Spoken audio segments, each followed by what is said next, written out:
साहब जी ने कहा कि मैं आपकी कंप्लेंट कर दूंगी अगर आप ऊपर नहीं आओगे। तो जी अगर कंप्लेंट कर दी तो मेरी नौकरी चली जाती साहब, इसलिए मुझे मजबूरन ऊपर आना पड़ा। साहब जी मुझे कोई और नौकरी नहीं मिली, ये नौकरी मुझे बड़ी मुश्किल से मिली है, इसलिए मैं ये काम कर रहा हूँ और इसी नौकरी से साहब मेरा पूरा परिवार चल रहा है। साहब जी आप देख रहे हैं मेरा पैर खराब है और इसकी वजह से मुझे कोई नौकरी पे रखता नहीं है।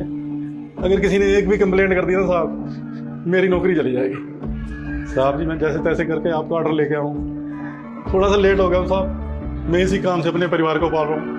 मैं आपके आगे हाथ जोड़ता हूँ, मेरी कंप्लेंट मत करना। अरे नहीं अंकल, आप माफी मत मांगिए। माफी तो हमें आपसे मांगनी चाहिए, हमें नहीं पता था आपकी ये हालत है। अगर आप मुझे फोन पे बता देते ना तो हम खुद आ जाते नीचे ऑर्डर लेने के लिए। कोई बात नहीं साहब, मुझे आदत है, वो क्या है ना, विकलांग होने की वजह से मैं कहीं पर भी टाइम से नहीं पहुंच पाता। सर आप इतने अच्छे हैं, कम से कम माफी तो मांग रहे हैं। कई लोग तो देर से आने पर पैसे भी नहीं देते साहब। सर साहब क्या करें, परिवार के लिए तो सब कुछ सहना ही पड़ता है।